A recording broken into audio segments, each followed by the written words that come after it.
A fortune teller foretold that twins would be born where one was evil and the other was good. A year later, a woman gave birth to a boy with horns and bat wings, and a girl with angel wings and a halo. The boy was sent away while she and her husband raised the girl. They kept the wrong one. A healing hand to the ruined kingdom came. She rode into the village on a donkey, her leathery wings wrapped around her in an attempt to starve off the cold. The autumn in these mountainous forests was often freezing, and banks of snow could be seen on the side of the road. She had come from the port city of Sa-Marn, where her parents ran the family apothecary. Her uncle and aunt had usually taken in her siblings as apprentices, while her cousins apprenticed with them. But with the death of her beloved and kind grandfather, she had decided that she wanted to set out on her own, and the kingdom of Feldram was in need of her services. With the family book of herbs, potions, and healing magic, she had set out to aid the ruined country. First, the false angel queen had stripped the land of wealth to fuel her own vanity and desires. Then a civil war to remove her happened. And just when you'd think a country has experienced enough hardships, then they got struck with several diseases. And the kingdom had only few healers left that hadn't perished in the war, losing so many people. So even today, so many years after the fact, the kingdom hadn't recovered. She'd gone to the mountain ranges, as healers had already gone to the areas affected more directly by the battles. But these areas had been hit hard as well, and nobody was helping there. The village was obviously a shell of what it once had been. Thin, sickly children were taken away by worried and paranoid parents from the streets as she entered. Many houses were obviously long abandoned, and the holy church, which had once served as the center for the village, was a ruined shell, the faith having been discredited by their veneration of the false angel queen.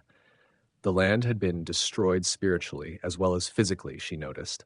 She rode to the town inn, a place which looked like once it had been a place of many great parties, of many visitors feasting and singing. Now all it had was empty chairs at empty tables, and an old woman sleeping on a chair behind the bar. The healer walked up and gently woke the woman, asking for board.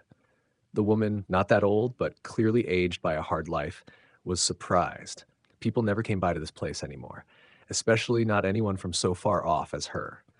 She did not look a lot like the people here. Her bat wings, her prehensile mouse tail, tapered rodent nose, and whiskers. They were out of place in a town where people looked mostly like baseline humans.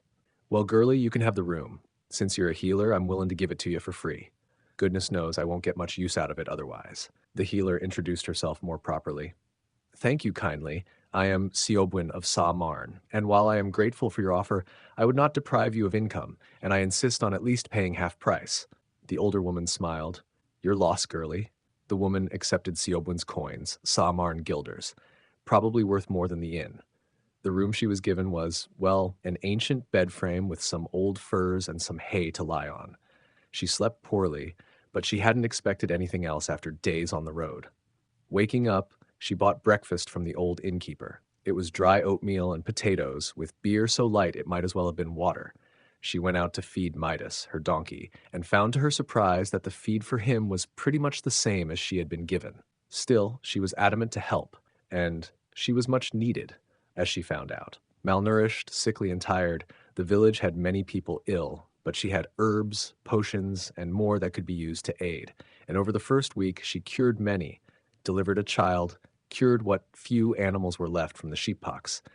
And while she worked, she noticed a blackened spot in the village, where a house had once stood. All the adults avoided it, and any child that neared it was reprimanded and scolded. She tried to ask the innkeeper about it, but the woman refused to say anything, and yet, after pestering the innkeeper for days, the woman finally cracked and explained. All right, Siobwyn, girlie, listen here, and listen well. This was once a wealthy and large village, a center for the province, nearly a town, actually. But one dark night, some old travelin' fortune teller came to town and entered the house that once stood there. And as payment for being allowed to stay there during the night, she told the future of the twins soon to be born from the lady of the house, said one would be good and one would be evil. When the children were born, there was no question which one was evil, right? Because one of them had small goat horns, black hair, red eyes, and wings like ye do. So the parents sold the boy to a merchant and never saw him again. The girl, well, she was the false angel. This is where she was born. Before my time, of course. Turned out nobody much liked her here, besides her parents and their generation. So when her parents died and the horrid woman took over the kingdom and ran it into the ground, people here burned down the house, hoping to erase the stain. Nobody had really expected the false angel to come from anywhere except hell, but she could understand why nobody wanted to advertise this fact. And she was also a bit puzzled. The boy who had been taken away, the description would have been a good fit for her grandfather. So this was where the queen who had ruined the kingdom had come from. It made sense somehow that a desolate place like this village, the only surviving larger settlement in these mountains, would have spawned something like this. The forests around the town were dark, teeming with wild and ferocious animals. Yet even with this fact, she thought no more of it. Until a man, ancient beyond compare, old enough to have been an adult when her grandfather was a babe, approached her while she was teaching some of the local girls about the herbs found in these mountains that could be used as medicine. He looked her over in a way that seemed appraising, as if he had seen her before. Once she was done, she walked over to ask him what he wanted. He asked her to describe her grandfather. Confused, she told him large goat horns, wings like hers, warm and gentle red eyes, hair that had once been black as night. The old man nodded as if his suspicions had been confirmed. His voice was crusty, slow, and archaic, and somehow it was capable of pronouncing punctuation. "You're his blood." I remember seeing his father handing him over to the merchant. I remember his wings, just like yours. The good man. The false angel's brother, the one we should have kept. We always hoped he'd come back to save us all from her tyranny. Never did, so people did it themselves. What happened to him? She explained her grandfather's life, of working in a store, taking it over when the woman who raised him became too sick. She told him of her grandmother, of their family. The old man listened, smiling faintly. A good man. He lived a good life. We should have kept him. With that, the old man walked away. She wasn't sure that her grandfather was this so-called good man, but when she asked around about the good man, she found that the villagers venerated him as the man who could have been their savior. And if he was her grandfather, then some part of him had finally arrived back to where he started, at a village that had rejected him, to help them. She said nothing, and the old man who had asked her, the man who had seen the good man sold, died not long after, having told no one. She briefly wondered what would have happened if they'd kept her grandfather instead of the false angel. But a part of her thought that perhaps things wouldn't have changed as much as the people in the village believed.